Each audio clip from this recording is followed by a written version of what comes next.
Hello and welcome to Fault Lines. I'm your host Shahzad RAZA. Is Pakistan's economy moving in the right trajectory? If yes, how long would it take to start benefiting the general masses? This is the key question I'm going to raise today in my program, and joining the studio by DURRANI. He's an economist and very well-known personality on the television. You must have seen him. Thank you so much, DURRANI, joining us. And we have USMAN CHAUHAN, economic expert, joining us in the studio as well. Thank you so much, USMAN CHAUHAN, as well. And very soon we will be joining by MEHTAB HAIDER as well. Coming straight to you, AMER, without any further ado, how do you define the evolution of Pakistan's economy in the last decade? I mean, ups and downs, if I ask you. Well, thank you very much, Shahzad. I mean, I think the decade is a very interesting story, but I think more than anything else, if we look back, this has not been a fundamentally great decade for us. It's been a decade of contraction overall, but Pakistan's economy cannot be studied over this decade without actually bringing into fore the external influences that we've gone through over the decade. And when I say external influences, let's talk about, and Pakistan's economy, as you know very well, is particularly fragile and in a bit very reliant on imports, not just for the petroleum, oil and lubricants, which basically are the wheel of our economy, but also for a lot of raw material, as you can see. While on one hand we have been struggling with our geopolitical situation, the whole security, the geoeconomics that goes with the security, seems like a term that's been beaten around a lot, but unfortunately that does matter for Pakistan. I think also the other thing we've seen is sort of the up and down of the impact of US and the change of trajectory in US from the Biden rule starting, which all happened within this decade, to Trump re-emerging again. Coming back into Pakistan, I think it's important, rather than look at what was done during the previous regime, let's look at what's done now between the interim and that, because Pakistanis, if you realistically look at it. The reason why I ask you this question is, I mean, I always told by the persons like you, the economists, and the people who understand economy, is that economy bounces back always.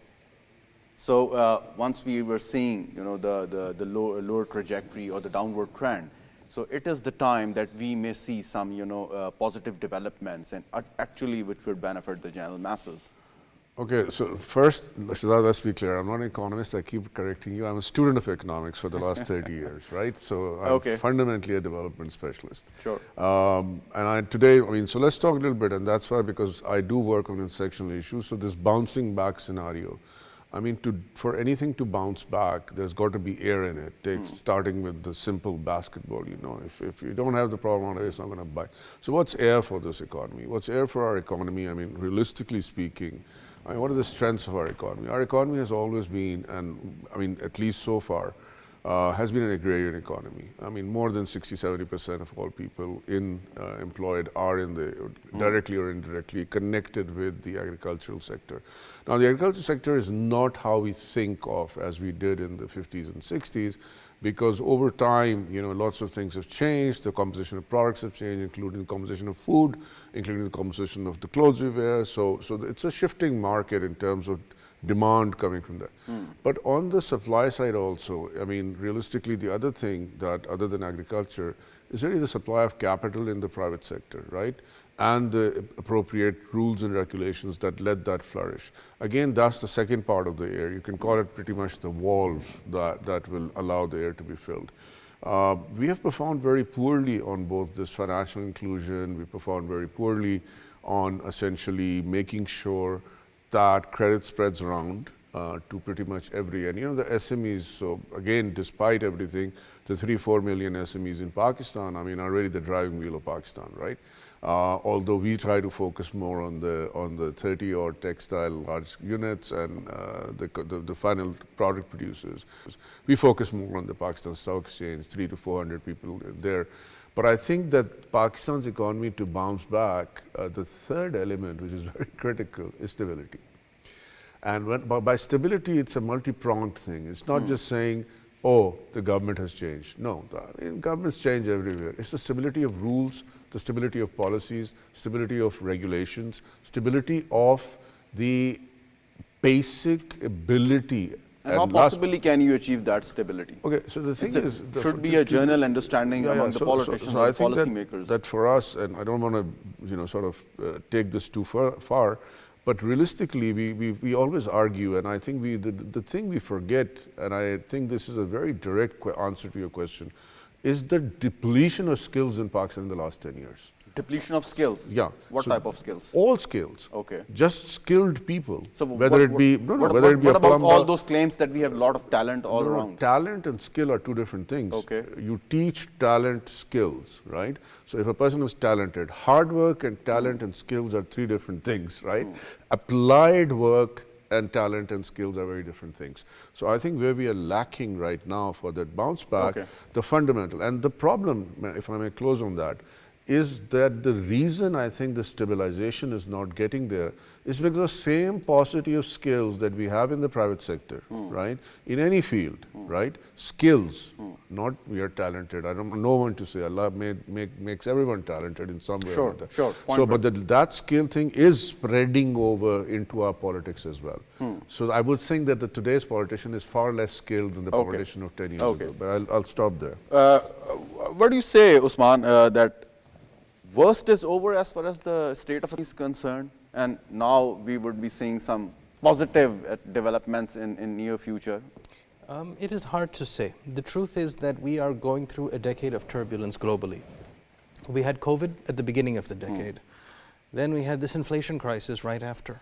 It's been a very rough 5 years, and so could something bad happen further? Seems to be the trend this decade. For example, there's a lot of tension. You really cannot get rid of all those trends, right? Because you are a country and you have to survive among the global community. No? Yes, but in terms of survival, we do a good job. In terms of resilience, in terms of facing crises head on, we do pretty well. But the question is, are such crises likely to emerge? It's very possible. For example, look at what's happening in the Middle East. You just don't know what's going to happen at any point that's going to impact the oil price, and you import oil. That kind of thing is still a very big concern. But insofar as we're trying to deal with immediate crises, certainly we are in a better position today than 2 years ago, for example, in terms of inflation, in terms of all these crises. So credit goes to navigating our little boat on a large ocean. But it's hard to say if things will remain as calm as they are in the very present moment we're talking. Recently, we have seen the downward trend as far as the inflation is concerned. Recently, the State Bank of Pakistan again announced, a reduction in the interest rate. So all these trends and the news, do you think that they say that the state of economy is stabilizing, or you think that it's just, a political statement to begin with? Well, there's always a political messaging that goes with such things. The political messaging will try to exaggerate the success, but that doesn't mean it doesn't have a foundation. The foundation is that if the interest rates... So there is a foundation? There is a foundation. Okay. And the basis of that foundation is that economic technocrats like to look at inflation, even though they should really look at cost of living. So because they look at inflation and the number is coming down, they feel happy. And then that's a good thing, because if it continued at that runaway pace, things would be a lot uglier. So you normally debate in a kind of counterfactual manner. No, but what exactly happened? Not long ago, the rupee was losing strength against dollar. It stabilized, to a certain extent, and all these two developments I just mentioned. There must be some steps that were taken by the government, by the policymakers. I would like you to identify those steps and the policies. Well, you gave a good example. One example is that they took hard measures to curb speculation in the foreign currency market. Another one is that they raised the interest rate so high that they basically killed all demand. Right. Maybe that was a bit heavy-handed when we look back, but because of that, you basically curbed your import bill. Similarly, you took measures in terms of the flight of capital and the repatriation of profits, which hurt business, but it also killed demand, and you wanted that. At the same time, they're working towards fixing some structural issues that include our energy sector. There's work being done on that, but it's not over. Similarly, the agriculture sector, they're working, but it's not over. Right. So there are measures across the board. Please continue. That's all. Okay, that's all. Ahmed Durrani, so the question is, the government took some good steps and they translated into some, good news, which we just mentioned at least. The government always takes credit of giving the businessmen space, the required space, or they were already demanding for a long time. So the facilities are fulfilling the demands of the business community. You think that these were two of the most important steps the government has taken recently? I mean, you can include the role of SIFC in that. Yeah, actually, I mean, just carrying on from Usman, I think that the government's by and large working on a stabilization policy. The majority of the ruling government is a party that is very business friendly, or it is at least counted as business friendly. But a subtext there is it's business friendly to the large business people, right? And how many large business houses are there today? I mean, you remember the 60s, 22 families. By all means, today, based on studies done recently since COVID, 34 or 35, 36 families basically control everything in Pakistan, including, by and large, by extension, by family, all of the performing PSX. Right, so I'm not going to go to SIFC because SIFC really is not connected to anything that the Pakistan economy has to do, and I'll get to that later. SIFC is really kind of looking at getting inward investment, raising the bar. They have other objectives, at least they may think they have other, but what appears to us is different. So coming back to the fact that, why is this? So one of the demands was keep the rupee stable. So we have the great magician, Mr. Dar, who essentially keeps the rupee stable. How he does that, or how the government or the finance minister manages that, half of it is known and half of it is unknown, right? So because we are on a state channel, I think that I'll tell you the half that's known. The half that's known is simply making sure that the demand exists and is supplied. So the supply of foreign currency exists. But I think the important thing here to note is that there's a lot also happening which, because of the business friendliness of this government, they are able to also not just control speculation in the way, because they are business people themselves. They know who speculates. In fact, they were in the 90s the largest speculators. So essentially when we get here today, it's like saying, I know what you're doing. So please come and have. So it's almost like the same regime that happens with the IPPs they're doing, which is a good thing. And I think the government should be congratulated on that, because it's almost like saying, we know how to fix the economy. We know actually beyond what shows at the macro level. So let me get a bit micro and go and call up each business house and say, hey guys, let's put our house in order XYZ. Now, I'm, by the way, telling you just the story that can be told. These dollar stabilizers. Now, please understand that the dollar stabilizing, whether for better or for worse, I mean, technically, according to the fund, we are now under the next program and we are, supposed to have a market floor exchange rate. But as you can read from a lot of the excellent, I mean, I like reading Ali Khizr's stuff in the Business Recorder, and I think that that is excellent stuff, because if some of us manage, and I think Usman knows that, the real economic exchange rate, right? So the REER, as they call it. The REER had been pretty stable. In fact, there were discussions between Ashfaq and us, the big think tanks. Sorry, I'm naming names because it's important to attribute these pieces of information. But then we also realized that even those sources now, after a year has passed, and we see that all these uncertainties that Usman pointed out are now re-emerging. We basically are again at the spot where the REER is raising its head. So we are currently in a stabilizing, the thing to remember. We are stabilized. Okay, no, we are yeah, but stabilization means essentially contraction of the economy. Okay. Right? So two things can contract. Either public spending can contract or the government can contract, right? So in this case, the public spending is contracting. So I mean, that's the simplest way of looking at it, right? So when public spending contracts, who suffers? It's the average Joe, the average Pakistani, the average Usman Alam or average Ahmed Durrani that suffer. Okay, so let's stop there, and I'll answer if you have anything specific. You talk about stability, right? So how important or fundamental is a general consensus among the political elite to have, the sustainable policies in the future? Because once they have the policy, I mean, the next government, they might, change it with the stroke of a pen.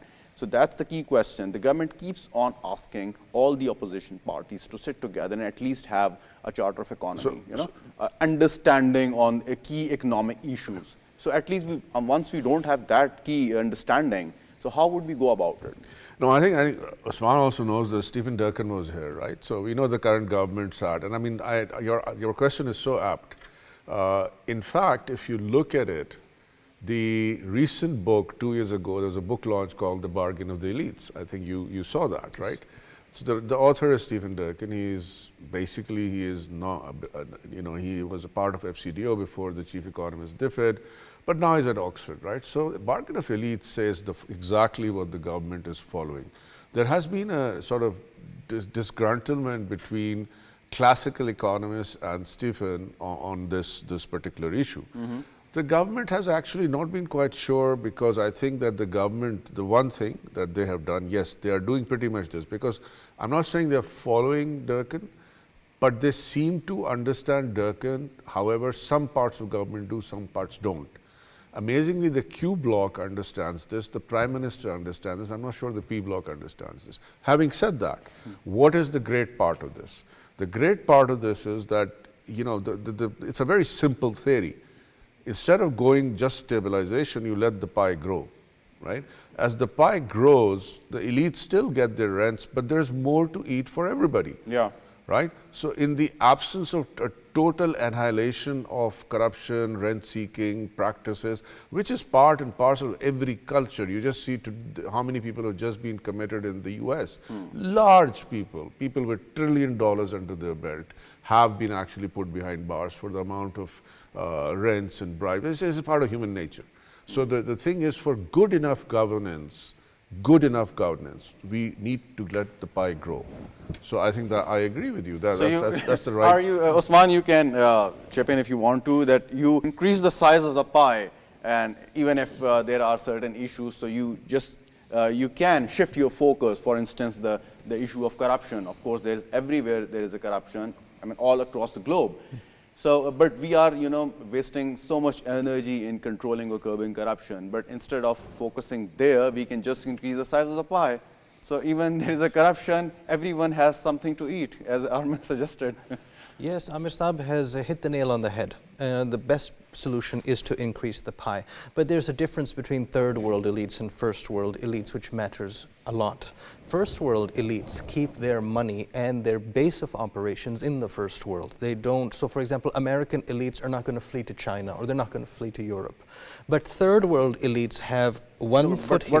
What about the tax havens all across the world? Oh, yeah, but they don't live in those havens. Yeah, but they have their money stashed over there. Yes, but their ultimate base of operations is their country. Okay. Third world countries have one foot in their own country and one foot in the West. That makes a very big difference, because they can shift their energies. This is true for Africa, it's true for South Asia, and it makes a very different calculus for how they will deal with problems. And it's a funny thing, as long as you are, having your money in the country where you're living in, or you are utilizing your money, whichever way or whichever means you are earning that money, that is fine. I mean, this is very strange to me, at least. No, but imagine that your elites actually long to spend more time in a place like London or Dubai than in their own country. But the California elite will still spend most of their time in California, either way. So that's the equation that differs. The West African elite wants to spend more time in Paris than West Africa. This makes it very different in terms of what pie they're thinking of, because they have half their meal here and half their meal here at most. That makes it very difficult. So until and unless our elite, whomsoever you qualify them as, have a bigger stake here than outside, you won't resolve these problems. So that's what I understood, is that whatever wealth we are generating, we are not really getting the benefits of that wealth generation. Is that what you're saying? That is correct. That is absolutely right. Okay. You are saying something? I actually have to differ. I mean, the thing is, this is getting passé, right? The wealth, so remember, the power is like this, there's a certain amount, the elites still park it outside, right? They're still going on their vacations. I mean, what's the largest pie that we park is go to Hajj, go to Umrah. I mean, so let's get it very straight, right? Can't stop that, can we? So let's assume that, this pie, a certain, let's say 30% of the pie goes to external, the balance is they're going to keep their money out, they're going to spend it there. they're in tax havens. Well, let me tell you that most of the people, when you have unfurled them, starting from President Trump down to the 7 great sister companies who control more money on earth than anybody else, they all operate offshore. They all have companies abroad. The difference there in the first world is it's the citizen first. I think we're missing the basic point here, right? So let the pie go. Imagine this, the pie is growing up. So who takes care of the welfare? So currently, let me give you a simple example. Let's say there's the medical profession. A lot of our doctors are actually sitting in the US, in Ireland, to name a few countries, right? So, but the problem is that do you think which third of the graduates are these? These are your top third graduates. Who spent money on them? We did. Where did the universities come up from? From tax flow and inflow money. Once skilled, where does this talent go? It emigrates. So I think the biggest problem in Pakistan to keep, this is just, sorry, it's not perfunctory, you have a great point, but I think that the point here is, do we have the security of the citizen? Is there provision of justice? And who would ensure that security? The security of the citizen is the only job of the state, if I may be very forthright. Start from Islam, go to any principles, to Plato, to everywhere. It's the basic principle of protecting a human individual and providing them security. It's like the role of the state is that of a mother and father in a family. But isn't it the fundamental right of every citizen? No, it is, but is it being provided? Enshrined in the Constitution of Pakistan. If this was provided and be given Pakistan's tax rate, yeah, it's pretty high. I think everyone will pay tax, everyone will contribute. People said the roads, I said before you fix the roads, make sure the police wala, if I raise my hand, takes care of a problem my sister is having, my son is having, I am having, my wife is having. No, we can't rely on that. You even have to be part of the elite bargain. So I think the security and justice reform is the fundamental driving factor for any econ growth, for reversing the trend. But again, I keep on asking this question in my... I was going to make a joke quickly. Okay. So actually, I'm quite happy that the rich of Pakistan, I wish more people were rich so they don't go around Pakistan destroying our very fragile ecosystem. We do not realize we have... Gilgit-Baltistan, for example, is the world's third largest collection of ice. Do we not realize that we are rarer than any place on earth just because of having these mountains here?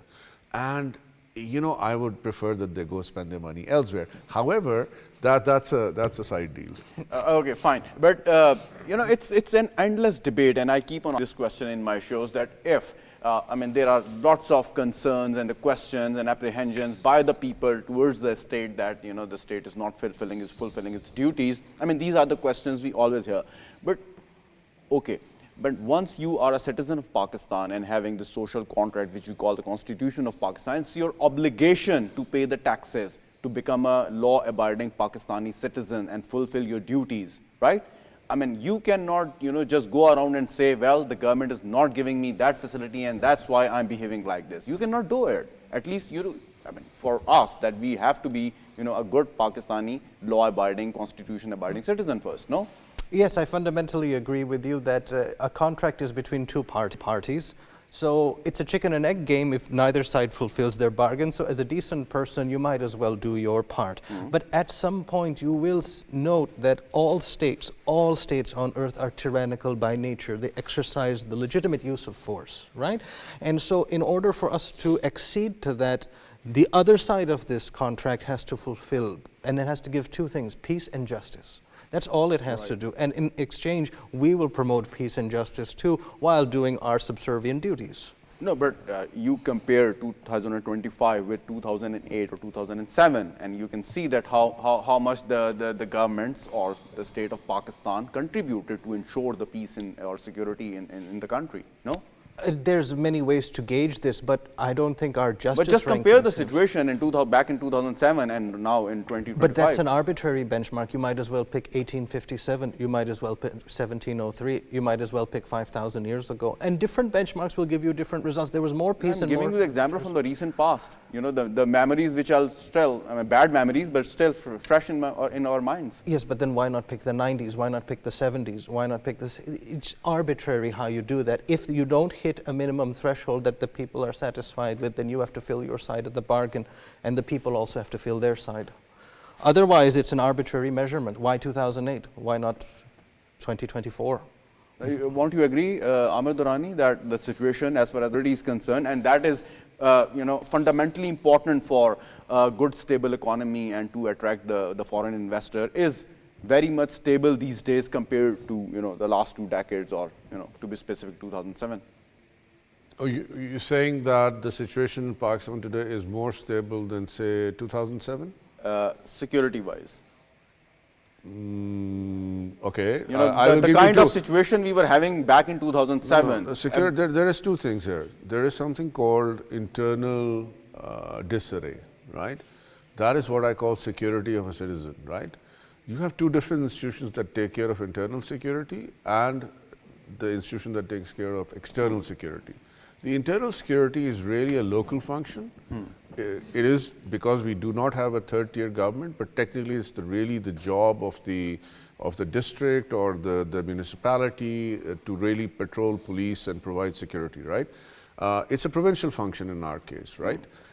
The internal security of a state, so if someone protests, as you've seen recently, right, the PTI has been rather in disarray and creating a lot of instability, but that is not the responsibility. It's not saying this is insecurity of Pakistan.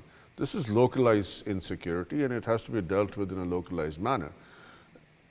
What I think is different, or maybe you're alluding to, 07, I understand the lawyers' movement, everything, but that was No, internal. the state of terrorism, not the lawyers' Hold movement. on. It's just, by 5 and 6 and 7, there was an ebbing. But realistically, the recent 1 year, again, because of different ways of benchmarking and the way we report, for example, today, let me challenge you, in 2007, maybe every movement in Karak was not reported as it is today. So I find that as a data person or as a human being, an unfair comparison, right? So I'll not go there at all, because I think that the question here should be much deeper, right? Yes, we agree Pakistan is fiscally stabilizing. Okay. We're very happy, right? But with this stabilization is coming contraction, right? And as I said, that now is the time to focus on the fact that does the government contract and right size itself or not? So I was just trying to re-verify what you just said. So it was John Adams who basically said there should be no political parties. The founding fathers had a big debate in the US. The Jeffersonian letters are there. And one of the most classic quotes is, government is an evil that must be tolerated, right? So the government is an evil that has to be tolerated. Why? Because too much government is bad for us. Yeah. Right? Government equates this to control, government equates this to, they are marshalling our the mixing of politics and religion, the mixing of society and religion and all this. It's all become quite a messy sea. You don't even know if you're in the Black Sea or you're in the Aral Sea or if you are actually in the Indian Ocean, right? So we don't even know what kind of fish we have to catch. So it's a very difficult task these days. People may, disagree with you or those letters wrote, centuries ago, even when they see the Chinese model, to be specific. I mean, how they progress and, there was a control, they have no and democracy. then they have on. no democracy. They don't have a political party. So am I not proven right? Okay, we can talk about it later, but we are joining by MEHTAB, HAIDER, senior journalist and who writes extensively on economy. Thank you very much for joining us, MEHTAB. Can you hear me? Yes, sir, I can hear you. All right. We discussing, in general, the state of economy in Pakistan, and so far there's been a lot of, philosophical discussion. So I would like to ask you a very direct question at the moment, and because since you are writing on the state of economy since a very long time, what are the immediate and key challenges for the Pakistan's economy, and how do you think that this year 2025, would augur us? Would it augur well for us? Yes, thank you very much. Bismillah ar-Rahman ar-Rahim. Actually, the problem is, after striking the IMF deal, Pakistan's economy has been entered into stabilization mode. It's the usual course of course which we have witnessed in the past, and which the economist always, because Pakistan's economy is always described as the boom-bust cycle. So we have entered into a stabilization mode after striking the IMF program under the Extended Fund Facility, which we have graduated after completion of the 9-month program of standby arrangement.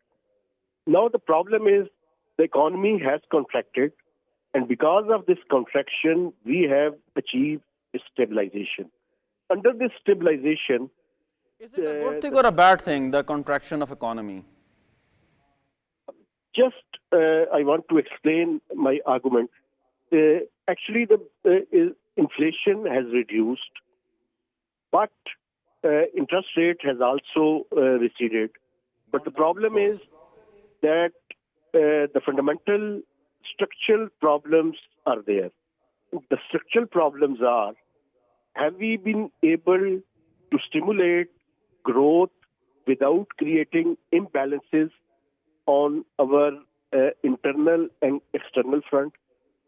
Have we been able to mobilize the domestic resources so that we can reduce our reliance on foreign savings? Have been able to increase our exports? Rather, we can increase non-debt creating inflows on sustained basis. Have been able to curtail the monster of the circular debt in the energy sector. Mehtab, to cut a long story short, I mean, again, a very direct question: how would we be able to, do all this? Actually, the problem is, curtail the tech. without Yeah, sure, go ahead. without creating imbalances, will we be able to achieve high growth? For instance, we will have to mobilize the domestic resources. Pakistan cannot survive with only this kind of limited tax to GDP ratio. For instance, our tax to GDP ratio is hovering around 8 to 9%. How can we possibly do all this? I mean, just asking you that what are the steps we supposed to take to do all this, or all the steps you just mentioned? Agriculture income tax is must. Broadening of tax base is must. Retailers should be brought into the tax net. Services should be brought, fully services sector should be brought into the tax net. GST on goods is the domain of the center. GST on services is the domain of the provinces. Harmonization of GST is must. For instance, I did a story last week. In Pakistan, there are 5.9 million filers. 2.6 million are nil filers. This kind of system cannot survive. We will have to reduce the monster of the circular debt. We will have to reduce a competitive, we will have to ensure a competitive market in the energy sector.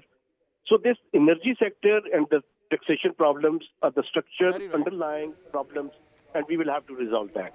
Very right. Stay with us, Mehtab. Amer, the issue of circular debt, I mean, it's such a vicious circle we always talk about.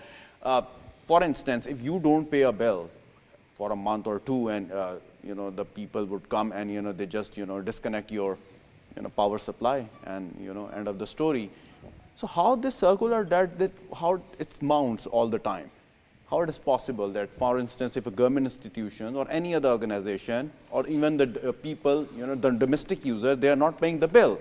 I mean, easily the power supply companies can, just get them out of the business. Well, the story behind this is very, very, very strange, and I'm really sad MEHTAB brought this up because this takes 30 days to explain. But number one, I'll do this in quickly. Number one, it's not a circular debt; it's a telescopic debt. So when you open a telescope, as you know, as you keep opening it to reach out far, the old day telescopes open like that. So the front of the telescope is very large, and the rear is a very small funnel. So this is the cost of, let's say, producing electricity. I'll be very, very simple. This is the cost of getting it, final cost delivered to your house or my house, right? So the thing is, now you have been subsidizing this delta, right? In this case, on both sides, right? This delta now has to be equated. So you're trying to convert this back into like a tube which has equal lenses on both sides. It's not going to happen. There are many factors behind this. Number one, so it is not a circular debt, it's a telescopic debt. This is not me, there are people much better than me who have done research on this. Second, currently, the subsidies that we provide are mistargeted, right? Which results in productive sectors being deprived and social sectors being encouraged, right? I find this really hilarious, coming from an Islamic culture, an Islamic country, where belt tightening is part of a virtue, right? Our Prophet, peace be upon him, did it, is considered really impossible because you are some grand empire. No. Third thing, right? So mistargeted subsidies, number two. The third important thing is there is and has always been a fuel problem. As long as the entire value chain of production is massively dependent on external inputs outside Pakistan, right? And the last point here is some very, very bad deals have been stuck. For example, companies but which are being revoked. Yeah, I'm happy. We've been saying this for the last, well, at least now for 10 years since I've been back, that, just walk away. You're the government. Don't think about it twice. Oh, we will get our rating gone. No, all countries do that. It takes a year or two to get it back. You are a government. You're a sovereign. You're not a Habib bank, or you're not a state bank, a little bank in the middle. So but the thing is that these mistakes, which the government is now trying to correct, the minister Muhammad Ali, who's part of this commission, he's doing good work, right? So, but the thing is that the bad work has been, it takes a while to earn it.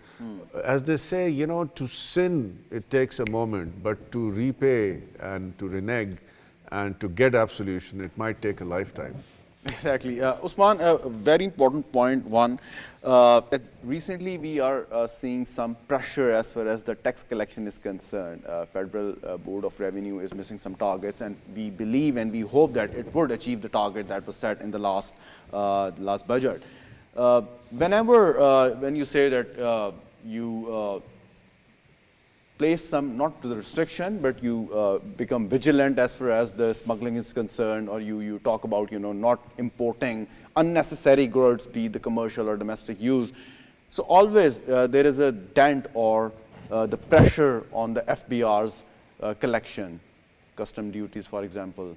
So how do you think, how would they surmount this problem? It's a very good question, because you're right to allude to the relationship between our fiscal deficit and our current account deficit. If you import less, you'll tax less, because you do tax your imports, so you help to balance from higher imports your fiscal problem.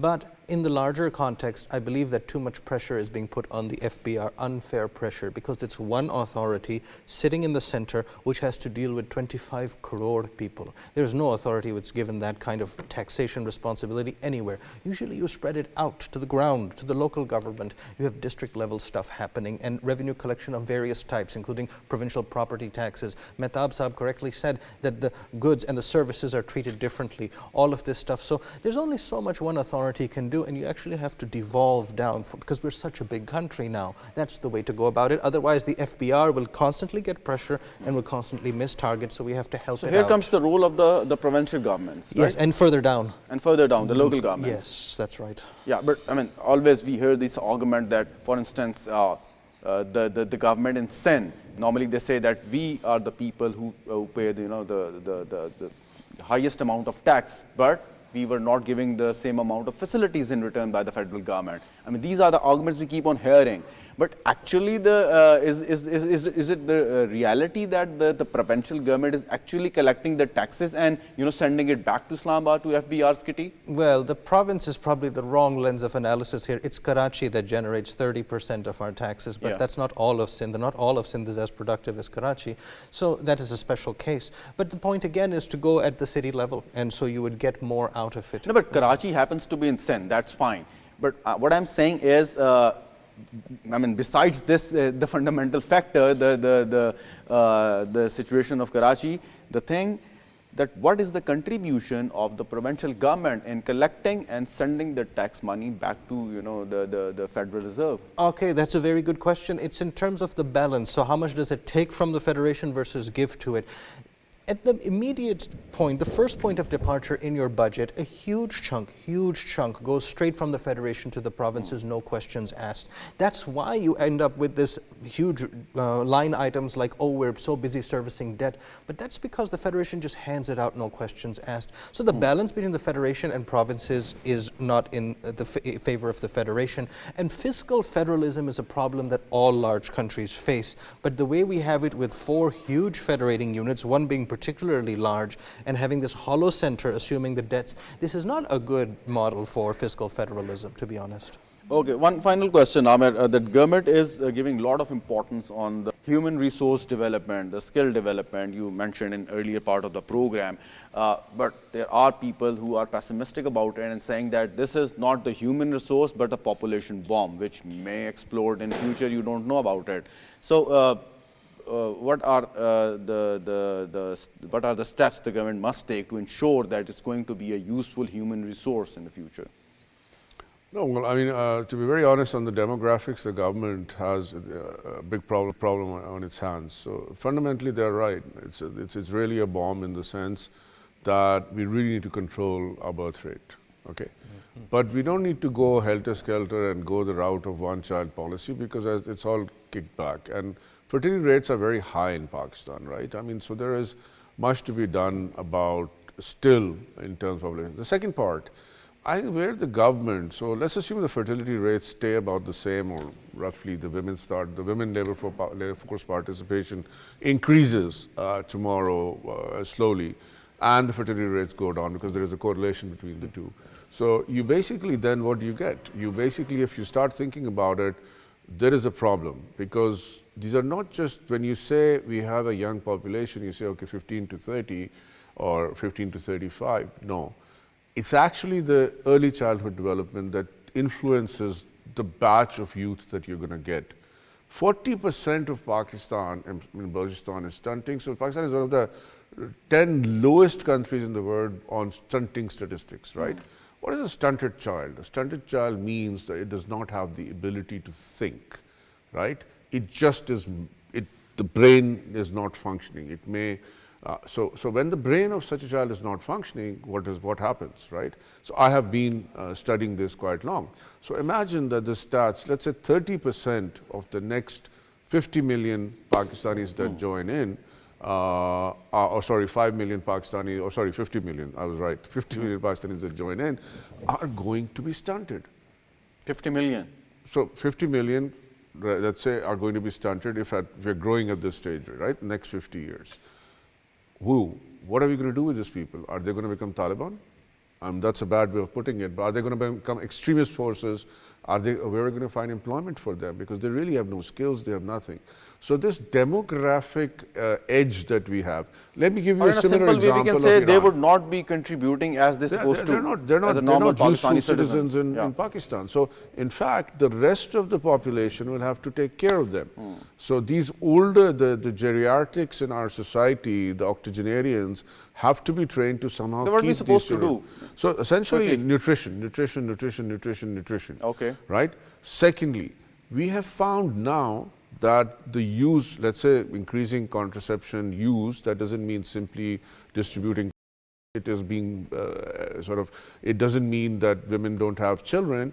We have to sit down, and actually the latest research in the last 3 years is showing that digital means of reaching out to women and couples in such areas, examples are there in Ethiopia, Somalia, similarly, sadly tribal areas, that has had more impact than other contraception sort of activities that have been carried out. So I think and the third thing is those that are born or are being born, make sure that they get the right nutrition. In late 80s and early 90s, there have been a lot of extensive media public campaigns about the birth control and the population control. But nowadays, when the issue is aggravated a lot, and we haven't seen it lately. Well, actually, again, extremism has crept in. Extremism has crept in because the state is unable to carry on this dialogue, because it itself, when the state says, I need this extremist element because they are voters, then we have no issues. Look at what's happened in the US. This is one of the most serious challenges we must address sooner than later. But thank you very much, Ahmed Durrani, for joining us, Usman, Chauhan, Mehtab, HAIDER, and thank you very much for watching the programs. Take care and Khuda Hafiz.